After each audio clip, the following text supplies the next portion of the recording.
बिस्मिल्लाह मिनश शैतानिर्रजीम बिस्मिल्लाहिर्रहमानिर्रहीम रब्बि ज़िदनी इल्मा फ़इज़ा अज़मता फ़तवक्कल अलल्लाह। प्यारे बच्चों, आज हम अपने पेपर के सवाल नंबर 7 के बारे में पढ़ेंगे जो 10 नंबर का आता है। तो प्यारे बच्चों, सबसे पहले हमें जिस चीज़ पे फोकस करना है वो है पेपर प्रेजेंटेशन।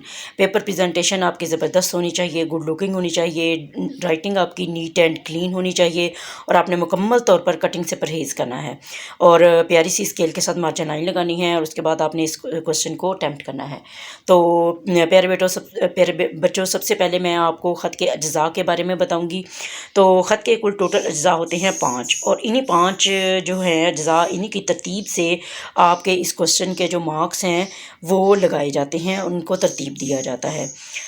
नंबर 1 पे बेटा आ जाता है आपका पेशानी, नंबर 2 पे आ जाता है अलकाब, नंबर 3 पे आता है आदाब, नंबर 4 पे आ जाता है नफ्स मज़मून और नंबर 5 पे आ जाता है आपका ख़ात्मा। तो अब मैं आपको इस सवाल के बारे में तफसीली मालूमात फ़राहम करती हूँ। सबसे पहले हम देखेंगे कि सवाल नंबर 7 अगर आपका पेपर में इसी तरह से मेंशन है तो आपने यही हिंट से लिखने हैं, और अगर आपका अरबी गिनती में मेंशन है तो आपने अपनी आंसर शीट पे लिखते वक्त सवाल नंबर अरबी गिनती में ही 7 लिखेंगे। उसके बाद आप ऐड करेंगे ख़त नवीसी बेटा ऐड करना इसलिए ज़रूरी है कि इम्तिहान पे बड़ा अच्छा इंप्रेशन पड़ता है कि उनसे पता चलता है कि आपने कौन सा जो है वो क्वेश्चन जो है वो अटैम्प्ट करना शुरू किया है। इसके बाद हम आ जाते हैं जुज़ नंबर 1 जो ख़त का होता है पेशानी। जैसा कि अभी आपको पढ़ाया गया है कि पेशानी नंबर 1 पे आता है, तो ये होती है बेटा ख़त की पेशानी। और सबसे पहले इसमें हम ऐड करते हैं इम्तिहानी मरकज़ का बेटा 1 नंबर होता है। जो हमारी मार्क्स की डिवीज़न है वो भी मैं आपको साथ साथ बताऊंगी। उसके बाद हमारी आ जाती है डेट। सबसे पहले हम लिखते हैं तारीख़, उसके बाद लिखते हैं महीना, उसके बाद हम लिखते हैं सन और सन का साइन साथ लगाते हैं। और अरेबिक में ये लिखते हैं गिनती में, और अरेबिक गिनती में जब ज़ीरो लिखा जाता है तो स्क्वायर होता है, अंदर से फिल होता है, इसको फिल करना भी लाजमी होता है। उसके बाद आपको एक बात मोस्ट इम्पॉर्टेंट बता दूं कि यहाँ पे उस दिन की डेट याद करने की या टाइम वेस्ट करने की ज़रूरत नहीं है। अगर आपको अपनी बर्थडे याद है तो आप वो भी लिख सकते हैं। ज़रूरी नहीं है कि उस दिन की डेट मेंशन की जाए जिस दिन आप ख़त लिख रहे हैं बोर्ड के इम्तिहान देने के लिए। इससे यहाँ पे आप कोई भी डेट लिख सकते हैं, लेकिन ध्यान आपने तरतीब ये रखनी है कि पहले आपने तारीख़ लिखनी है और फिर आपने ख़त्मा लगाना है, फिर उसके बाद आपने महीना लिखना है, उसके बाद साल। और ये जो ख़त्मा की अलामत है ये बेटा मस्ट है, और इसके बगैर ये डेट जो है वो क्रॉस कर दी जाती है, गलत मानी जाती है। ये आपने लाजमी ऐड करना है। तो इसका भी 1 नंबर है बेटा, 2 नंबर हो गए आपके इसके। उसके बाद आ जाता है हमारा जुज़ नंबर 3 यानी कि अलकाब जिस यानी कि हमने जिससे बात करनी है, जिसको पुकारना है, उसको इज़्ज़त और एहतराम देना है, इसलिए उन्हें प्यारे से अलकाब से पुकारा जाएगा, मोहतरम भाई जान। उसके बाद आ जाएगा साइन ऑफ क्लाइमेशन हरफ़े निदा। उसके बाद देखें बेटा, सबसे पहले हमने इधर ये जो आपने लिखा है अलकाब, इसके अलकाब का भी 1 नंबर है बेटा। फिर उसके बाद हम आ जाते हैं अस्सलामु अलैकुम। जब बेटा आप लिखते हैं ना तो आप बहुत से बच्चे इसमें ना गलती कर देते हैं। देखें, अब इसको लिखते वक्त आपने हमेशा याद रखना है कि इसके अंदर यहाँ पर वाव ऐड नहीं होता, बल्कि मीम के ऊपर पेश की आवाज़ है जो अस्सलामु की आवाज़ देती है और आगे अलैकुम आता है।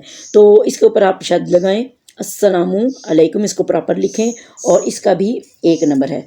अब देखें बेटा, ये इतने से पोर्शन के आपके 4 नंबर की डिवीज़न यहाँ पर मुकम्मल हो जाती है, यानी कि 4 नंबर आपके इस ख़त की पेशानी, अलकाब और आदाब के हो जाते हैं। यानी कि इतना सा पोर्शन अगर आपने प्रॉपर और ज़बरदस्त प्रेजेंटेशन के साथ लिखा है तो 4 नंबर आपने यहाँ से बेटा आसानी के साथ हासिल कर लिए हैं। उसके बाद जो आपने नफ्स मज़मून लिखना है, जो हमारा चौथा जुज़ है ख़त का, उस नफ्स मज़मून को लिखते वक्त आपने ध्यान रखना है कि नफ्स मज़मून आपका 3 हिस्सों पे डिवाइड हो जाता है बेटा। सबसे पहले आपका आ जाएगा पहला पैराग्राफ, फिर आएगा दूसरा पैराग्राफ, और फिर बेटा आपने हमेशा याद रखना है कि ख़त को आपने 3 पैराए में लिखना है और तीसरा पैराग्राफ आपका नेक्स्ट वाले पेज पे आ जाएगा। हमने जो ख़त है वो 3 पैराए में लिखना है।